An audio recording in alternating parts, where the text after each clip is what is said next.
In the beginning, before sorrow had a name, there was a garden, a place where rivers ran clear as glass and trees bowed heavy with fruit. The air hummed with life, birds singing melodies never heard since, flowers opening to a light that seemed to come from everywhere at once. And through this garden, God himself would walk, his presence as natural as the breeze. This was Eden, and it was perfect. From the dust of the earth, God formed a man, Adam, and breathed into him the breath of life. He opened his eyes to a world made for wonder.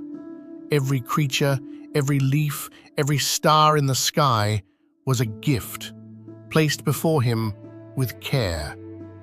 And when God saw that Adam was alone, he caused a deep sleep to fall over him, and from his side he fashioned Eve. When Adam saw her, he knew. She was bone of his bone, flesh of his flesh.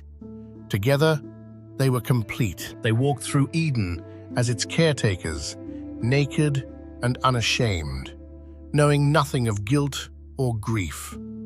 They tended the garden, named the animals, and lived in unbroken fellowship with their Creator. There was only one boundary, a single tree in the center of the garden, the tree of the knowledge of good and evil. "You may eat freely from every tree," God told them, "but not from this one. For on the day you eat of it, you will surely die." But there was another voice in the garden.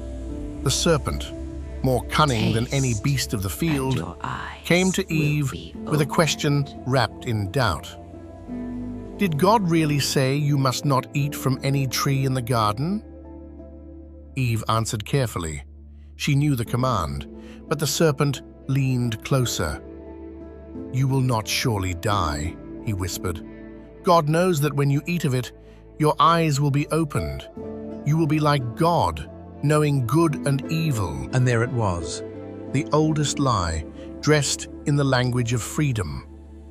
Eve looked at the fruit. It was beautiful. It promised wisdom. She reached out, and she ate. Then she gave some to Adam, who was with her, and he ate too. In an instant, everything changed. Their eyes were opened, but not in the way they had hoped.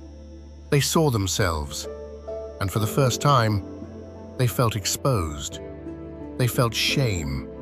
They scrambled to cover themselves with fig leaves, and when they heard the sound of God walking in the garden in the cool of the day, they did what no human being had ever done before.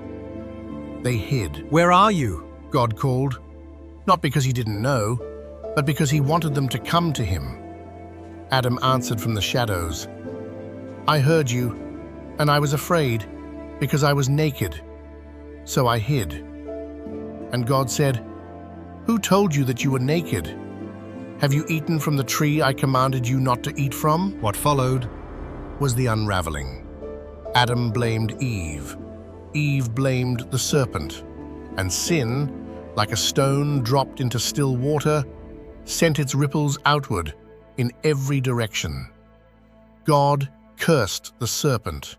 He told Eve of the pain that would now accompany childbirth. He told Adam that the ground itself would resist him, that he would labor and sweat for his bread, and that one day he would return to the dust from which he was made. Then came the moment that still echoes across time. God made garments of skin and clothed Adam and Eve, a quiet act of tenderness in the midst of judgment. But they could no longer remain in Eden. With cherubim and a flaming sword guarding the way to the tree of life, Adam and Eve stepped out of paradise and into a world marked by thorns, toil, and the shadow of death. Yet even in this darkest hour, God did not abandon them. Hidden within the curse upon the serpent was a promise that one day the offspring of the woman would crush the serpent's head. It was the first whisper of redemption, a thread of hope woven into the very fabric of the fall. And so the story of Adam and Eve is not merely a story of failure. It is a story about freedom, the awesome, terrifying gift of choice. It is a reminder that obedience is not a burden, but a shelter, that our decisions carry weight far beyond the moment we make them. It is a story about consequences, but also about mercy, because even when Adam and Eve turned away, God did not turn away from them. He covered their shame. He made a promise, and in that promise lay the seed of everything that was still to come: a greater rescue, a deeper love, and a garden that one day we may walk in again.